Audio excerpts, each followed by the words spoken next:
Let's do this. It's a Sunnyside Thursday, and we've got a perfect quarterback and a perfect conversation with a division rival. Coming at you live on the Sunnyside Summer Thursday. It's the CHGO Bears Podcast with my good friend Nicholas Moreano.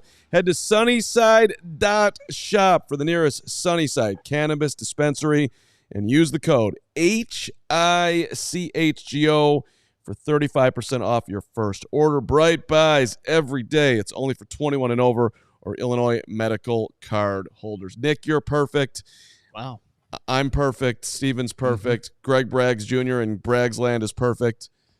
It's a perfect day, man. Jaylon Johnson on Jim Rome talking about a perfect quarterback. We'll get to that in a little bit. That was exciting. I liked that clip. Yeah, it's a good clip, and I think we also have a perfect guest to preview the NFC North Detroit Lions. Yeah, so Locked on Lions, our guy up in Detroit, been with us before, a hero of mine, straight out of WAER, the top of the mountain coming out of college and just crushing it.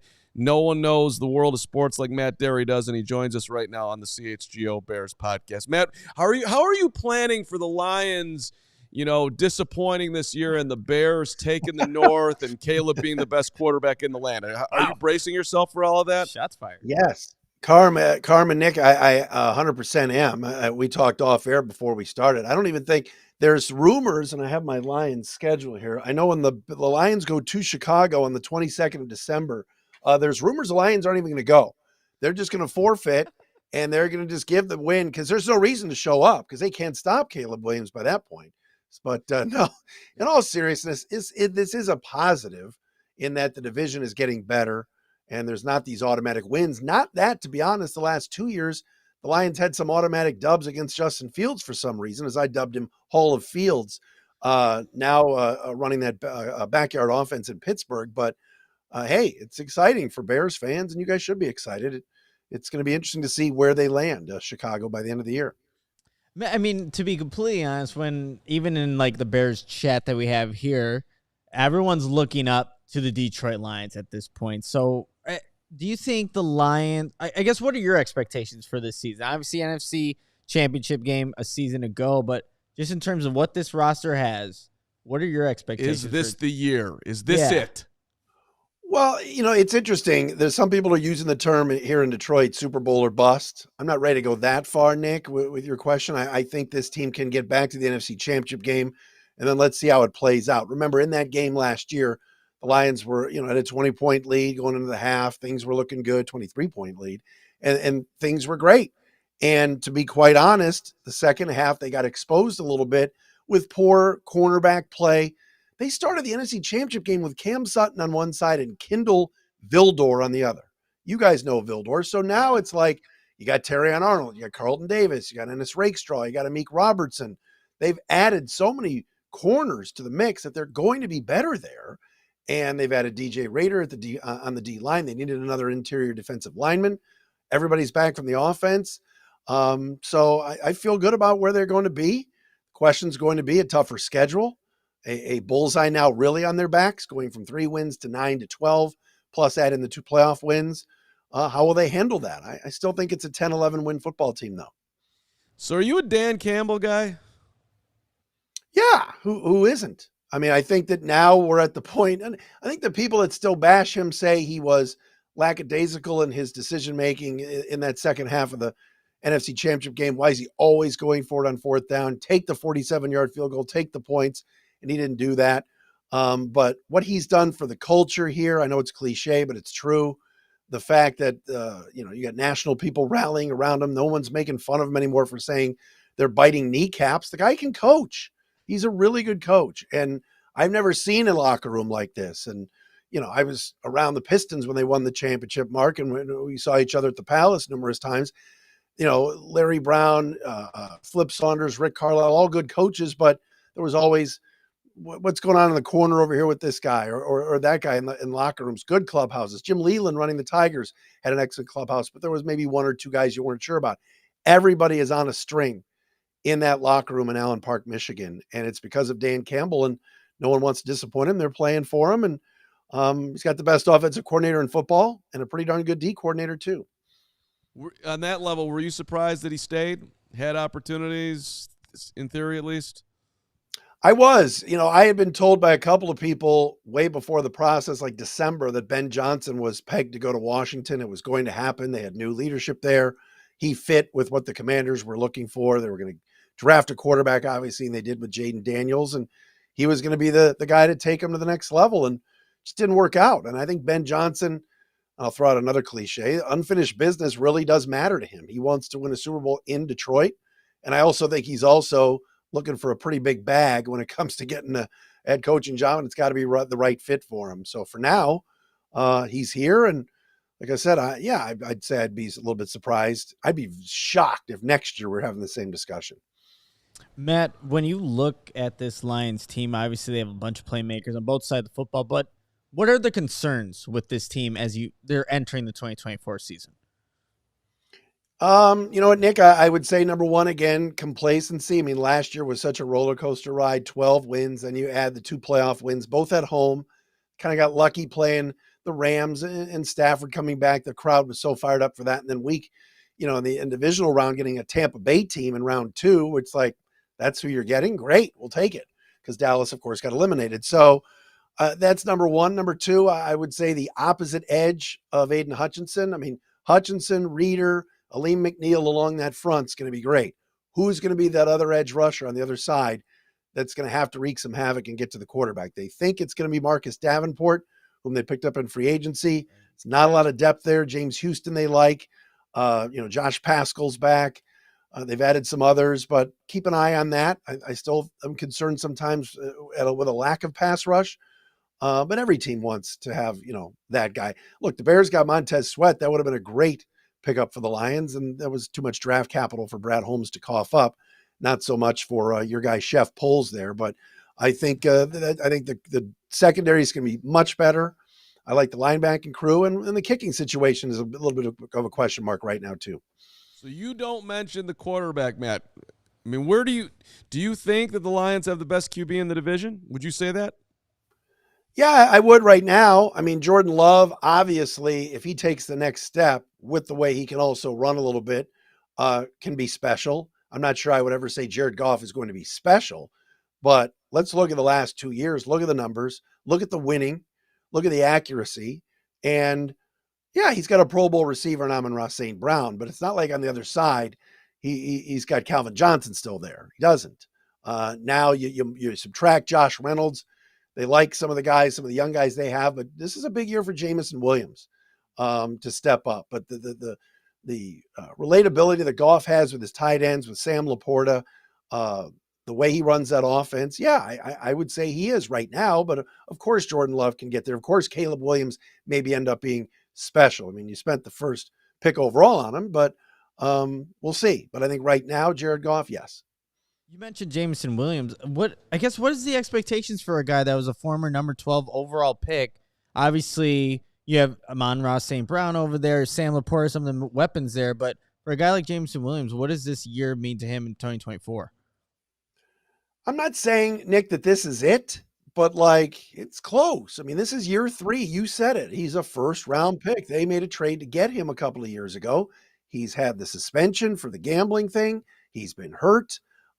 It took him a second to pick up the playbook. There were games last year where Goff found him deep for some shots down the field. He couldn't locate the football. One game in Baltimore, the ball hit him right in the face mask. It was a touchdown.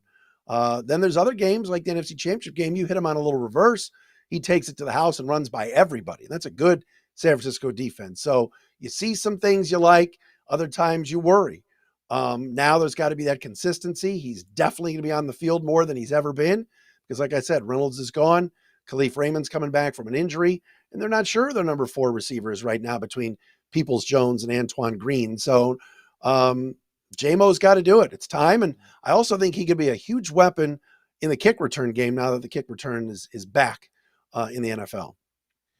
So we've debated on the show here, Matt, like who's better, Amon-Ra, DJ Moore. I'm actually giving the edge to Amon-Ra. I think that's fair considering what he's done. It's not taking anything away from DJ. And today we're learning that apparently he can play with an oblique that was torn off the bone. What's your understanding of the superhuman powers of Amon-Ra? This seems to be a not true story, but yet somehow Amon-Ra is able to do things that other humans can't. I've heard just about everything. I know this Netflix series is out, so it's unmasking some things about St. Brown. Bottom line is this: he's just so reliable. He's very durable.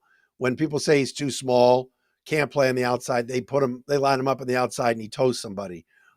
He's special, man. He's just really, really good. And obviously a 4th round pick, and the 20 receivers that we're taking in front of him has kind of become an old bit around here, but man, he can do it all. And, new contract, I don't think that will affect him at all.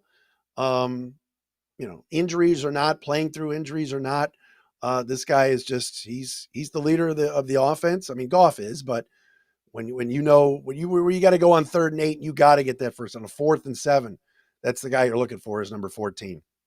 Another good option is Sam Laporta. Is this like the next Travis Like the year he had in his rookie season was phenomenal. And I went to the University of Iowa, so secretly I'm like, okay, Sam Laporta, do your thing. But what has been your reaction to what he did in year 1 and what he can possibly do moving forward in this offense? Yeah, Nick, I had no idea that he would do that. I mean, come on. Right now, most experts think after Kelce and Kittle, he's the best. And he's only in his 2nd year.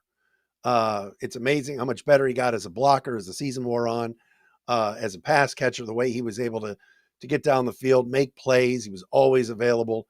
He was always open. I can't remember the time he dropped a pass. And you look up at the numbers and go, setting rookie records for yardage and everything else. And we had a really good tight end here with the Lions and TJ Hawkinson, but I think the Lions saw something where they weren't going to extend TJ. Let's get rid of him now. Traded him within the division, but got some draft capital for him. Good draft capital, the 2nd round pick too. And Laporta has been unbelievable. You're right. I mean, can he be any better than he was? Man, that would be something special. But it was interesting the other day when Travis Kelce was down at that tight end U, and they asked him who the best tight end is down there, and he said it was, without a question, Sam Laporta. I mean, you got to give Brad Holmes a lot of credit. The dude has a great eye for talent, and Laporta's obviously somebody that you can throw under the umbrella of dudes that he identified. All right, but let's go back in time and bring in a guy who's now playing for the Bears. What do you think the Bears have in DeAndre Swift here, Matt? Are Bears fans going to be loving him come the middle of the season, or are they going to wish that David Montgomery was back in a Bears uniform? You just said something interesting. Will they love him in the middle of the season? Do you love players in the middle of the season that are inactive? Because the middle of the season is when DeAndre usually's got a hip pointer, an ankle, sprained knee. You're going to love him in August and September, but he is just not durable. He's always hurt. Last year, he looked very good in Philadelphia. Very good. And I was impressed. Also was a contract year. So I'm interested in seeing how many games you get out of him, because when he's touching the football and he's in space, he's great. And I think that's a nice upgrade. The question's going to be how many games you're getting out of him, because like you said, middle of the year is usually DeAndre deactivated Swift. And I root for him. He's a good guy. And I think that, like I said, when he's healthy, he's excellent. But question's going to be durability. So would you rather have Swift or Montgomery? Well, I know I'd rather have Jahmyr Gibbs than both of those two that you named. Kept him out of that. Yeah. I mean, yeah, I think the Lions, I think they knew what they were getting in Montgomery in terms of they needed another veteran with the leadership, the experience, runs between the tackles. And I like David Montgomery a lot. I think Swift is obviously a better pass catcher and could probably be somebody that you're throwing wheel routes to more than you would with Montgomery. But that's, they're pretty even to me. I mean, I think they're both really, really good backs. I just think Montgomery, I would expect more games out of Montgomery played than DeAndre. Montgomery complements Jahmyr Gibbs really well Oh, too. yeah. It's like a perfect combination there. It's fair. Just trying to stir up some controversy, running back controversy here on July 11th. That's what I'm here for. Oh, man. Yeah. All right, Matt, hang out for a second here. I just want to let everybody know about a couple of our people that make this possible for us, including Illinois pork producers. It is grilling season. Get your pork. People who are active, they need more protein than the average American. In fact, of course, the Academy of Nutrition and Dietitians of Canada and the American College of Sports Medicine recommends 1.2 to 2.0 grams of protein per kilogram of body weight per day. That means 1 3-ounce serving of pork is giving you 23 grams of high-quality protein that can help active individuals build and preserve muscle like elite tennis players like myself. Thank you very much. The International Society of Sports Nutrition recommends that people who are involved in general fitness programs or who are interested in optimizing their health eat low-fat, high-quality sources of protein, which include lean cuts of pork. Do this. Elevate your protein game with lean pork. It's a powerhouse of natural goodness. Savor the flavor, savor the gains, and celebrate any occasion by enjoying the best pork produced by Illinois pig farmers. From your sausage and bacon for breakfast to pulled pork or juicy chops hot off the grill, it's an entire season dedicated to pork and the people behind the products. It's paid for by the Illinois pork producers. Generations of commitment. Check out Illinois pork producers, and then I want everyone to go check out Mint Mobile. After years of fine print contracts and getting ripped off by overpriced wireless providers, if we've learned anything, it's that there's always a catch. So when I heard that for a limited time, all Mint Mobile wireless plans are $15 a month when you purchase a 3-month plan, I thought, like as usual, what's the catch? But after talking to them, it all made sense. There isn't one. Mint Mobile's the secret sauce is that they sell wireless service online. They don't have retail stores or salespeople. Instead, they deliver premium phone plans directly to you. I've been having issues with my previous phone company, and that's why I now have Mint Mobile. So bye-bye to overpriced wireless plans, jaw-dropping monthly bills, and unexpected overages. Mint Mobile is here to rescue you with premium wireless plans starting at $15 a month. All plans come with high-speed data and unlimited talk and text delivered on the nation's largest 5G network. Use your own phone with a Mint Mobile plan and bring your phone number along with all your existing contacts. Ditch overpriced wireless with Mint Mobile's limited time deal and get 3 months of premium wireless service for, again, $15 a month. To get this new customer offer and your new 3-month unlimited wireless plan for just $15 a month, go to mintmobile.com/CHGO. That's mintmobile.com/CHGO. Cut your wireless bill to $15 a month at mintmobile.com/CHGO. $45 upfront payment required, equivalent to $15 a month. New customers on first 3-month plan only. Speed slower above 40 gigabytes on unlimited plan. Additional taxes, fees, and restrictions apply. See Mint Mobile for details. So, Matt, let's ask you a question that you can't necessarily know the answer to, so just your opinion on this. But do you think the Lions are built for this? That their personality with Dan Campbell and Aiden Hutchinson entertaining you, singing Billie Jean, with Amon-Ra telling everybody it's Super Bowl or bust, do you think that locker room has the, I don't know, chutzpah, there's a good word for you people out there, to just handle the bright lights that are going to be there, especially if you get off to a good start and the expectations that are going to mount, that this is it. This is Detroit's going to do this. I do. I think they can. I think they're well grounded. I think, it starts at the very top with ownership, and then Chris Spielman obviously has a big role in the front office and just the culture of the operation there. And you mentioned Brad Holmes and Dan Campbell. I think it's just going to come down to talent and health. But as far as the mental stuff and people worried about, they made the NFC Championship game last year, so now they think they're hot, and they're going to be so good, and there's no way they're going to lose and everything else. They're not going to get involved in that. I don't think they're going to listen to the hype. I don't think they're going to, hear the prognosticators. Who, remember back in the day, Sports Illustrated would put something crazy on the cover like, the Lions are going to win the Super Bowl or whatever. And maybe that would be the case if that magazine still existed. It wouldn't matter to the Lions. I think Dan Campbell is going to have a good message in 2 weeks of training camp of let's take one game at a time and all that stuff. And we've done nothing, but let's take that next step. This was a 3-win football team just a couple of years ago. went to 3, went to 9, went to 12. I still think because of the schedule, they might not win as many games as they did last year, but I think they're going to be a better outfit. I think they have a better roster. I'm not worried about the emotional stuff, the distractions, stuff in the locker room, contracts. Everybody's taken care of pretty much. Lee McNeil and Taylor Decker need to be extended, but Goff's deal's done. Panay Sewell's deal's done. St. Brown's deal's done. So I think from that standpoint, Mark, you ask a good question. I think they're okay. Question's going to be, what if Hutchinson, knock on wood, got hurt? Could they get enough pass rush? Playing a rookie corner like Terrion Arnold, is he ready for the stage? Those are the things I'd be more worried about than all the hype and people talking about them. Matt, we were talking about Dan Campbell and the culture that he has obviously created in Detroit.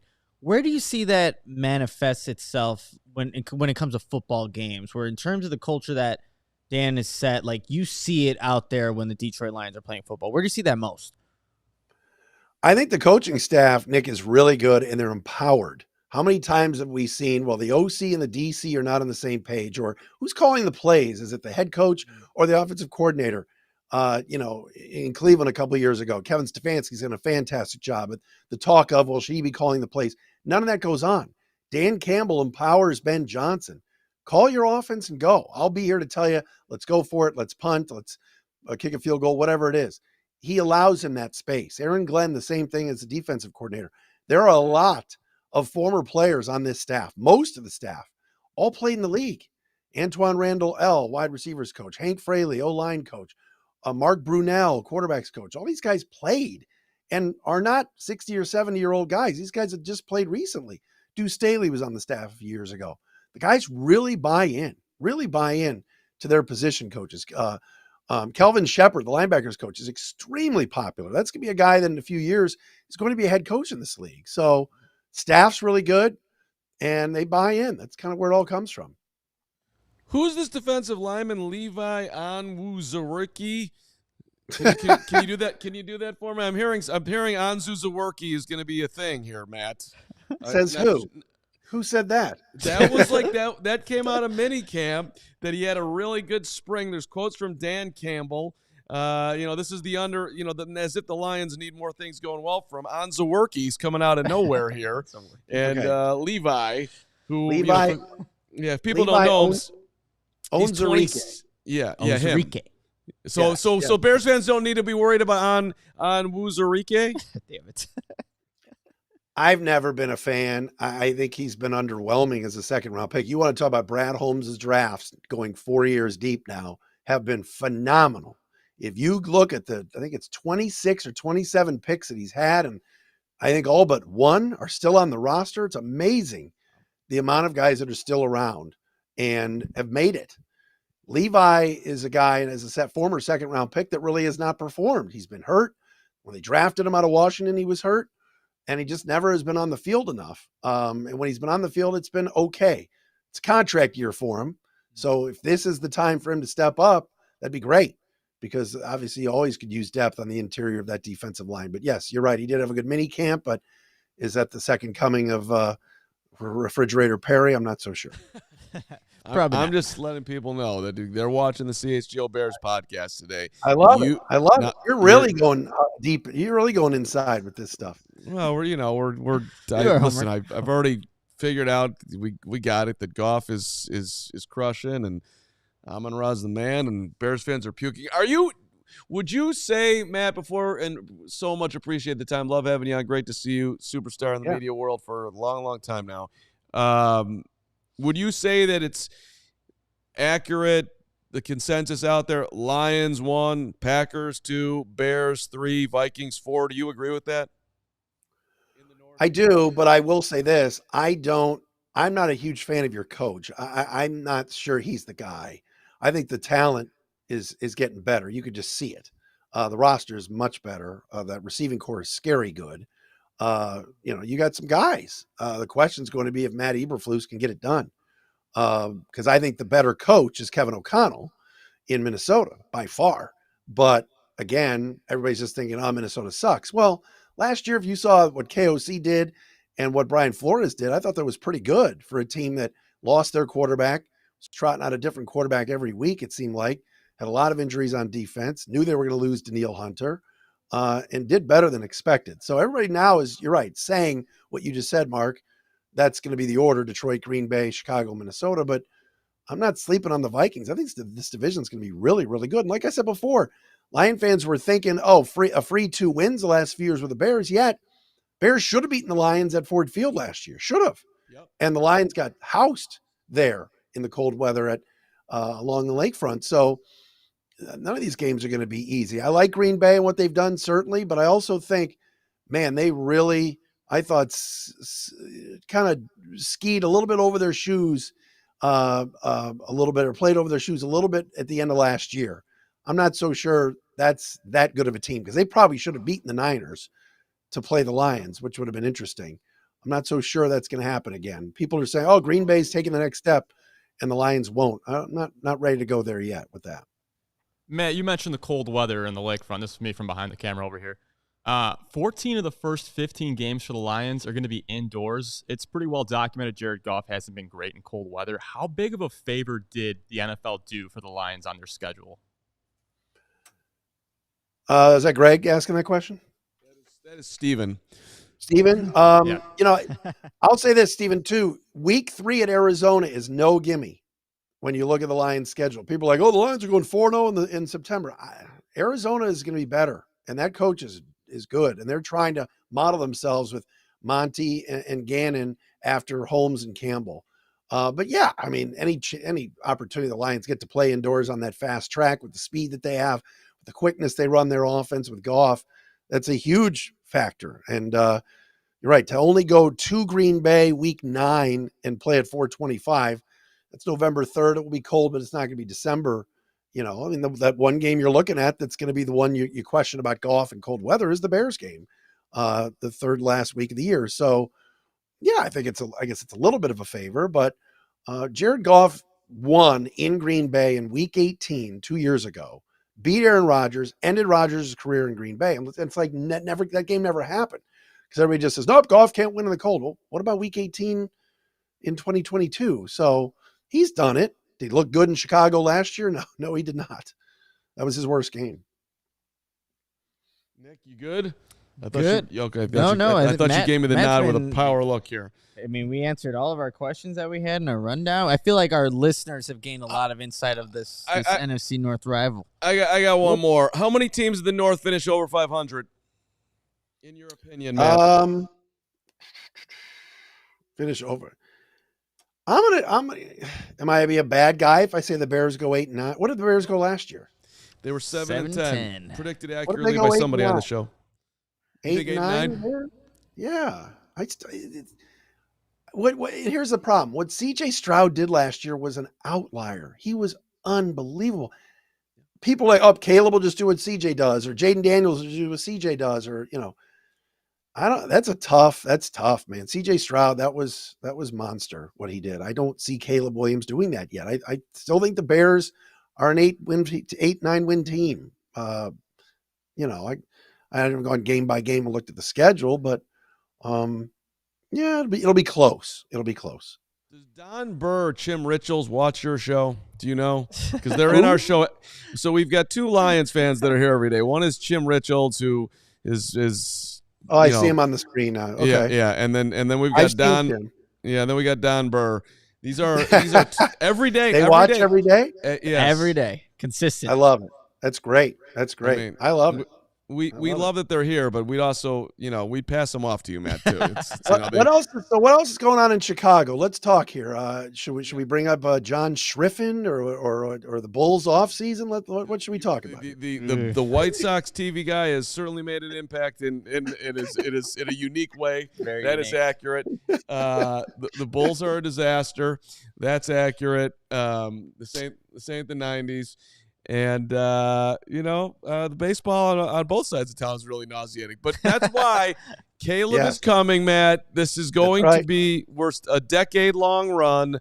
Think 80s if you're the Lions, where, McMahon and Peyton and that's what's coming. And the Bears are going to own Chicago for a good period here before Connor Bedard takes over. They own. Oh, that's right. Well, they own them already. regardless. Come on. I mean, that's just. Yeah, but this would be I love, and let me say this. Let me shill for a second. I love driving in the car on some Sundays and putting on Jeff Joniak and Tom Thayer. I think they're tremendous. I'm a huge fan of the radio team. I miss my buddy Zach Zaidman being on the sidelines. Zach's my guy. I love listening to those broadcasts. Touchdown Bears. I love that. Love that. I'm excited. I always get a kick out of listening to those guys. JJ's ready to go. There's no doubt about it. No doubt. He'll also, whenever I see him at training camp and just in general, he looks at me with a cross-eyed look of how do you have a job, which I don't take offense to. That's okay. Wait, this is great. We'll trade you Levine to bring back Jason Benetti. yeah. Greg, that's great. Why you guys are not? The Pistons are embarrassing. Why can't you just take Zach LaVine from us? We don't. The Bulls just want to tank. Can you facilitate something up there, Dery? I'm stunned that it didn't happen. I figure actually, if it was the old regime, Troy Weaver and company, that wouldn't have surprised me. But now Trajan Langdon is running the show, and I don't think he wants any part of Zach, unfortunately. And yeah, the Benetti thing, Jason's allowed to do his shtick here. They love him. The Tigers, let me tell you something. The Tigers don't care about winning here. They don't. You look at the roster, but they love Benetti. He's like the mayor of Detroit. Like they love him. Like that's all they talk about. That was the biggest pickup of the offseason. Organization loved him. No, Jason's amazing, and that none of what you just said is any surprise to literally anyone, except for maybe one person. But I would like to offer this trade. Zach LaVine for Javi Baez. The Bulls will take Javi Baez back, and you guys can have Zach LaVine. What do you think? I was at the Guardians Tiger game last night. Javi came up, and I told my wife, who knows baseball, but not, she's looking at TikTok on her phone. I said, watch this. He will not see a fastball. It's going to be all sliders in the dirt. And lo and behold, Javi rolled over one, and it was just like old times. I mean, dude hit a homer in game 1 against the Giants back in 2016. He'll forever be beloved. Yeah. Hey, Matt, thanks for the time, man. Always great to see you, brother. Continued success. Talk soon. All right, guys. Anytime. Thanks so much. Thanks, Matt. Matt Dery, Locked On Lions, my guy. Before we continue our Bears conversation, I have to tell everybody about CIRCA. They have these tight money line splits and low hold model games will strive to be a -110 split on the CIRCA Sports menu. Unlike other sports books, which may use -115 or even -120 splits, CIRCA Sports keeps as little money as possible on large market bets, especially compared to other books. And they also have high app limits and transparency. CIRCA Sports does not limit players based on their winnings. Every player has the same limits, unlike other books who do limit winning players. And look, CIRCA encourages bettors to download and explore all those other sports betting apps available. Compare the lines from each sports book. You will see for yourself. And they also have the best customer service. There are real people behind the CIRCA Sports brand who resolve issues in a timely fashion, unlike other books who use chatbots. All aspects of the app are being run by the same team that runs the main CIRCA Sportsbook at CIRCA Resort and Casino in Las Vegas. Download the CIRCA Sports Illinois app at circasports.com/Illinois-app to sign up today. Also, be on the lookout for CIRCA events, watch parties, and tailgates. They're with us for all the Cubs Friday 120 clubs. If you or someone you know has a problem with gambling, call 1-800-GAMBLER, 1-800-426-2537. Text GAMB to 833-234 or visit areyourreallywinning.com. Thanks again to Matt Dery. Thank you to Greg Braggs for setting that up. Prayers up for Gregory and his multiple recoveries that are going on. And here's a request for you. Just come golf with us. It'll make everybody feel so good. It's the inaugural Cookout Classic Golf Tournament. If you're watching on YouTube, there you see it. July 22nd, going to be a scramble. St. Andrews Golf and a Country Club. 18 holes with a cart, 4-person scramble. You get a tee gift for every single person that's coming out, including the amazing Crystal. I don't know if she golfs, but I hope she does. Token for a complimentary there's a token for a complimentary Miller Lite. Thank you. There's hole contest. There's giveaways. You get a spiked Arnold Palmer as well. We're going to get you nice and lubricated for your round. There's lunch. There's a ceremony after the round. You can keep drinking if you choose at the cash bar as well. Braggs will be there. Perhaps if you don't want to use your own cash, just ask Greg to buy you a drink and he'll do it. Type of guy he is. We got individual whole sponsors as well if you want to get involved. But it is coming up quick here. The 22nd, that's 11 days from now. And, yeah, we'd love to see you at our inaugural Cookout Classic. Appreciate it. Also, hey, if you haven't done it yet, we'd love to see you become a diehard. We need more diehards. We love our diehards. Become a diehard right now. Do it now and never regret another minute of your life. Discount on merch, discount on events, premium content, all of that. Boom. We'll give you Nick's cell phone. You can call him at any hour of the day. And I don't know. I mean, that's what Greg always offers up your number. Maybe people sign up if they want my number. I don't know. Your boy Boogie, I want to black out with brags. Hey, that's get an Uber. We'll keep it civil. Yeah, we have a good time. No problem. All about good vibes. All right, so here we go with Jaylon Johnson showing up on the Jim Rome show, and we got a quote for you. We're not gonna play the audio, but Rome asked him about the Hollywood nature of Caleb and whether he's going to be a problem in that locker room. And Jaylon Johnson, quote, he fits in perfectly. He comes into work. I mean, the fans are hard-nosed. Our team is hard-nosed. And he has kind of been built on that. He's coming in and fitting in perfectly. That's two perfectly's in about 28 words. I mean, we were able to push him as our defense and then see how he bounced back and responded. So perfect. Training camp hasn't started. We've had OTAs, and here's a crucial leader in the Bears locker room who got paid and is going to be here for more than a minute in Jaylon, and he's telling you that the new quarterback is fitting in perfectly. That's I don't think there's anything not to like about that, Nick. No, and even the last part in that quote graphic we just showed how the defense challenged him and he responded. That's also obviously what you want to see out of a rookie quarterback going against a veteran defense in the third year of Matt Eberflus's scheme. They're going to test this guy. How is he going to respond when he does get tested, when he plays good defenses in this first rookie season? You're doing all that now to see what that response will be. And so far, it's been perfect for Jaylon Johnson and how this defense is kind of looking at him and being the leader of this Bears team right now. I think some people, perhaps Gary, are misunderstanding me. I'm not saying there's any negative here. And I would say that he actually thinks he's quote unquote perfect. But there is ways in which you can, when asked the question, how he can talk about him. And he went over the top with his flowers. He didn't have to do that. No. He could have said, look, Caleb's doing great. Caleb's, he's working hard.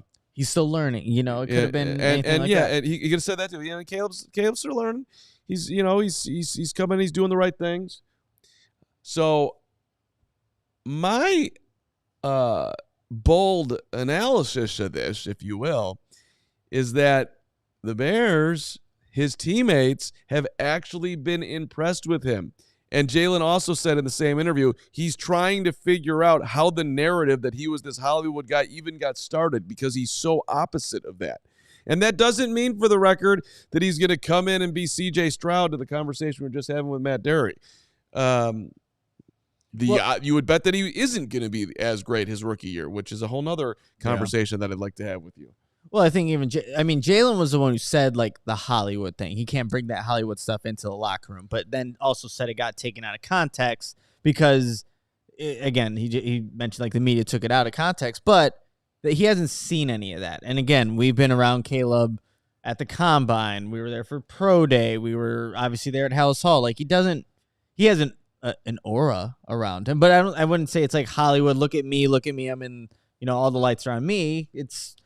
No, that's been further from the truth when it comes to Caleb. So, again, I think that's just – it reinforces everything that what teammates have said, coaches have said, and just people who have played against him even have said.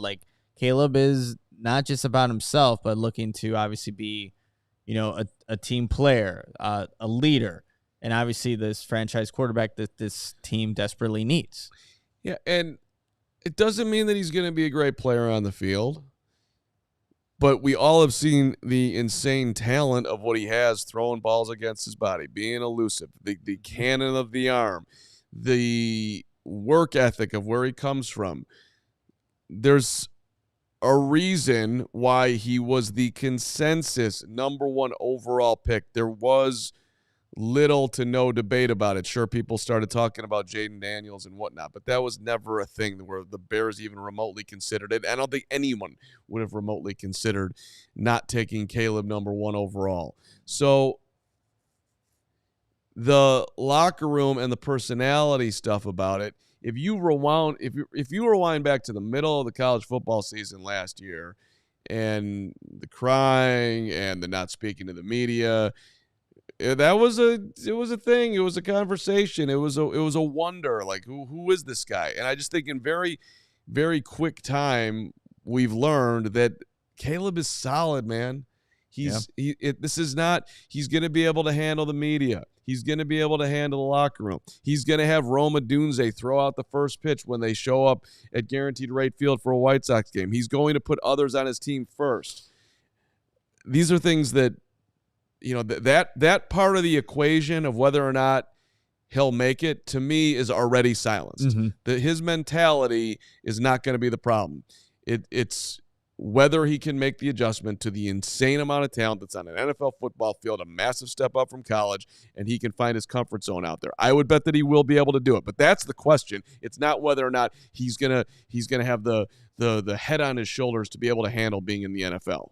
Yeah, and again, as we've gone through the offseason, that part of it, like if that's part of the equation, if Caleb will be successful in the NFL, for me, and I think for a lot of people, that has been put down, as one of the reasons that you're just not even considering at this point. Because he does have his head on straight. He's known what he's wanted to do for a very long time. And he's achieved it with being the number 1 overall pick. But he also has, 8 times for Super Bowls on his screensaver. So there's lofty goals that he still needs to accomplish. And if you don't have your head on right, I don't know if you're going to be able to accomplish that in the way that Caleb wants to do it. So I mean, that's sweet that he wants to do 8 or 7 or 4.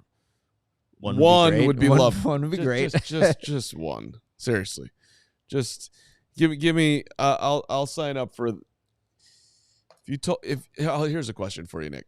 If I told you right now, you can sign up for that Caleb will win 1 Super Bowl in his career with the Bears, or you could roll the dice and go for more. Are you rolling the dice, or are you taking the 1? It's like a Matthew Stafford Rams situation here. Sure. You win 1, you go all out. Aaron Rodgers Packer, Brett Favre Packer. Am I wrong for saying you go for that 1, like to get at least 1? Because there's no guarantee. Like a guy like Aaron Rodgers, that's all he has. Matthew Stafford, that's all he has, and they're in contention.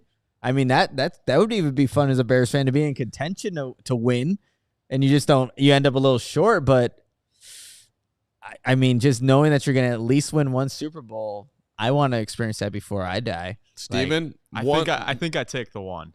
I just need, if it's a sure thing, you're promising me 1, I'm taking it and I'm running, just because still, like Nick was just saying, in my lifetime, I've yet to see that. I want to make sure I see that at some point. That'd be a good poll. Like, yeah. Like, you taking the 1 Super Bowl or you rolling the dice? Right. Well, as a fan base, I think most people would take the 1, considering the fact that I don't know, 90% of the people that watch or listen to this podcast weren't there to really experience 85 like old man Carm right here. But that's, I mean, now I'm almost feel like we're in a Mark Zuckerberg Facebook. Do you go for the huge whale and go for $1 billion and get the $1 billion evaluation, or are you just going to take the $1 million and get that 1? But the thing is that we haven't seen him play. We don't know. Exactly. If he had a year like CJ had last year, I'd tell you you're insane to go for 1. Exactly. You roll the dice.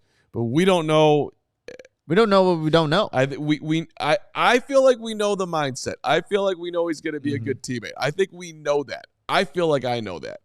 I'd be stunned if he turns into some huge problem in that locker room. I would not bet on that at all. But what we don't know is how good of a football player he is yet. That we at the NFL level, yeah. At the NFL level. People keep on talking about in college, he faced a 3-man rush 20% of the time. He ain't seeing that in the NFL. He ain't outrunning linebackers in the NFL. They're going to chase him down. Yeah. How good can he be at getting rid of the football under duress, putting it in a tight window, playing the toughest position in sports? I think he's going to be able to do it, but until you see it, everyone's guessing. Yeah, and as rightfully so. So we have to wait and see how it all plays out. But again, we'll get to see a little bit starting here in training camp, July 16th. Bears rookies report, and then training camp will be underway. Mark, before we actually started our show, we put out a poll question, asking Bears fans. Maybe it was a tough question, simple question, but is Montez Sweat a top 10 edge rusher in the NFL? And just to go back and see what that poll is doing real quick. Of course, Bears fans, 81% say Montez Sweat is a top 10 edge rusher in the NFL, while 19% say no. And this was done. There's an article on ESPN by Jeremy Fowler that actually ranked the top 10 edge rushers in the NFL. And let me spoil it for you guys. Montez Sweat was not on there in the top 10. He did get an honorable mention, but the top 10 guys that Jeremy Fowler had, Myles Garrett, TJ Watt, Micah Parsons, Nick Bosa, Max Crosby, Aiden Hutchinson, Danielle Hunter at 7, Josh Hines-Allen at 8, Trey Hendrickson at 9, and number 10, Brian Burns. Are we fitting Montez Sweat into that top 10 there? Is Montez Sweat better than any of those guys? Because I think I can make the case that he could be number 10. But I'm looking at you, Mark. You're looking over the list. You're trying to see how can I put Montez Sweat as number 5. But you don't think at this point in his career he's not better than 29 going to be 30-year-old Danielle Hunter? Well, right now, I mean, Danielle Hunter's been a double-digit sack guy. I understand. Forever. I understand.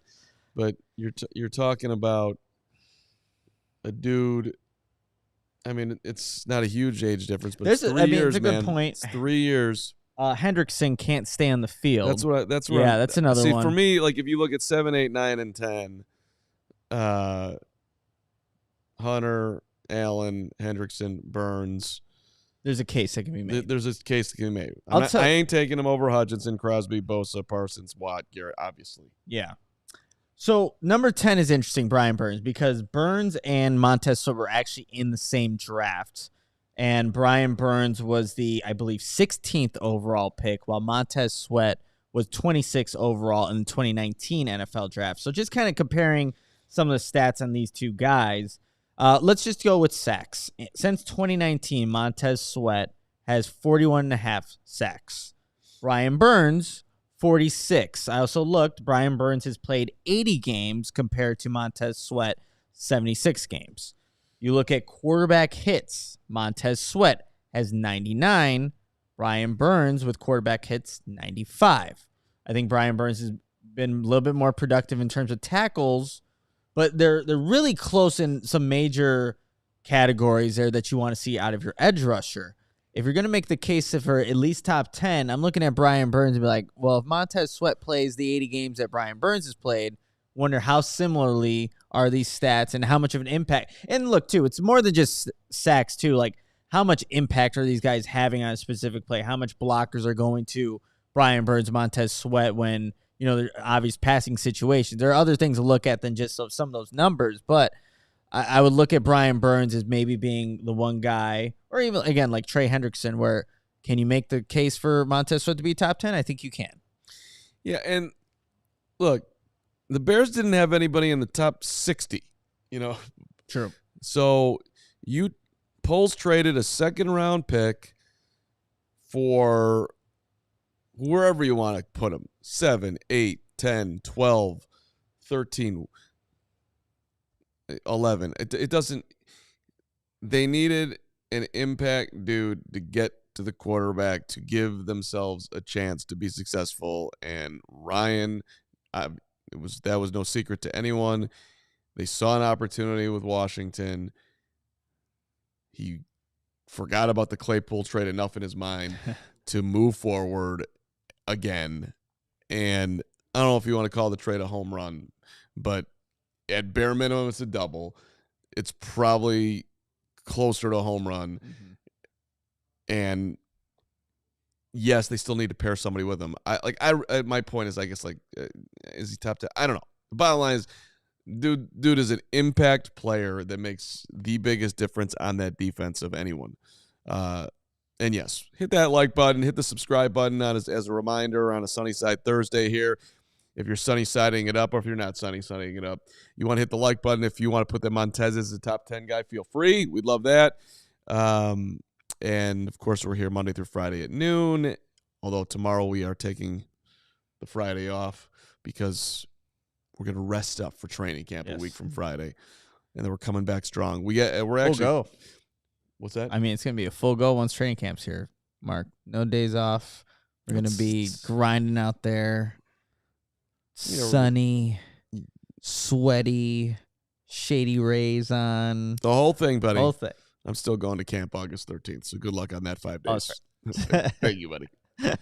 I need that mid-camp break for me to be ready for the season, along with my U.S. Open I guess I'll have to push Greg in a wheelchair then, as we're kind of marking everything down in training camp. So yeah, you get a day off. Don't. He's fine. I mean, he's banged up, but you don't give him any help. Just make him earn it. It's training camp. Everybody's got to go through their stuff. Braggs with his situation's got to do the same thing. Speaking of somebody who's not Greg Braggs and has the world by exactly where you'd want to be. Oh, okay. Well, I'm trying to clean up what was going on in my mind. Bill Belichick in his 70s dating a 24-year-old. How's that possible? I have no idea. That's nauseating and kind of creepy, but whatever. Good for you. He's now joining Ryan Clark, Chad Johnson, Chris Long on Inside the NFL on the CW network. He's also going to appear on Pat McAfee's show. He's also going to be a part of the Manning cast. Man. His quote, as far as the new show on the CW, "I'm thrilled to join my new team at NFL Films and to work on such a historic television franchise." This is Bill talking to you now. "I've always appreciated Inside the NFL's depth of analysis. I hope to bring the same detailed insight to the CW by talking real football with real pros. Carm, Nick, and Braggs, and Hogue. No, Ryan, Chris, and Chad this coming season. Real football with real pros." Real. What we do over here is fake football with fake pros, and we're proud of it. But there's something about this that bugs me. Okay. And I'm not saying he's not going to be entertaining. Maybe he'll be incredibly entertaining. But this is what we do in the media land. Dudes that deliberately give you nothing and be as boring as possible, for whatever reason, when nobody in the NFL wants to hire him to be a head coach despite his 6 Super Bowl rings and they're telling him no, we just got to run out there and hire the guy who has made it his job to be as boring as possible. And that's annoying to me. Like, you could have been entertaining then. You could have given something. You could have been not a boring ass pain in the ass. But none of that matters. Let's hire him. Same thing with Cutler. It's not really the same. I shouldn't go to Jay. But there's just I don't understand when guys are completely not interesting, yet the media, we fall over ourselves to hire them. Well, when you have that many Super Bowls like Bill Belichick, I mean, that's one thing. But That is true. Like anytime he goes to a podium, Bill Belichick, when he was the Patriots head coach, it was nauseating to kind of watch. It's like he grumble the whole time. Yeah, he'd grumble. He wouldn't answer the question, and it's like, unless you ask him about special teams. If you ask him about special teams, he'd go on a long rant about special teams and how it works. But it will be interesting to see. I think he will open up a little bit, Mark. I think he has to. He has to. No, he will. But the point is that I wish he would. In my mind, like when you do that for decades on end, you should have already disqualified yourself. What do you think about the Bears? Are an amazing football team. Matty is the best coach I've ever seen in my life. Yeah. Hey, there's some. I listen. I'm sure Bill's a lovely fellow. I'd love to sit down and have a cup of tea. If I can bring in my British accent one more time before the week is over. As long as he comes in with the half, the sleeve, the cut-off sleeved hoodie. He's got to have that at least. You think he'll have that, Mark? Or is he going in a suit? I don't know the vibe of the show. It doesn't really matter what I wear. Everybody knows that I'm just going to be He's going to have a headset on. Talk football, tell you what I know about football. That was a really great way that he surveyed. People are loving this. He surveyed the field, and he's probably going to be entertaining, and the show's going to be great, and everyone's going to watch. And we'll come back to this conversation. Like, we're idiots, and I'll learn a lot of things, and that'll be great. There's a lot that just bugged. It just bugged me. People are loving your Bill Belichick impression. It's your best one. I'm more important than Tom Brady. I mean, Tom's a good quarterback, but I need subtitles for that voice. I'm the best. I like football. Kind of have like a little Sylvester Stallone, like there is a little Sylvester in there. Yeah. I sleep with football and 24-year-old. And okay.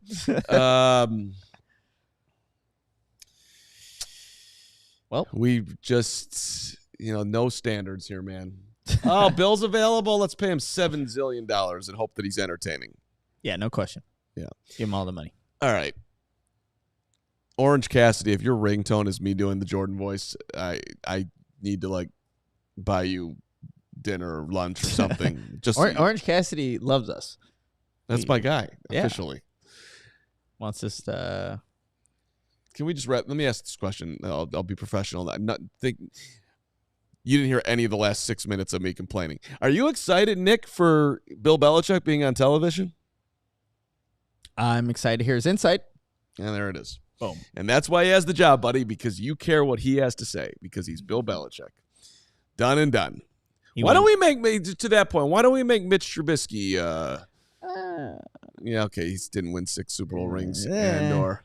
But then again, we also love the guys that break down film, like a Chase Daniel and Dan, Dan Orlovsky. Like those guys obviously did not have the greatest NFL careers, but you do appreciate their knowledge of the game because they understand the sport. They understand the sport. That will get you paid. They've played the position there, but anytime that anybody asks Dan Orlovsky a question, I assume when he was actually playing the sport, he wasn't a complete ass.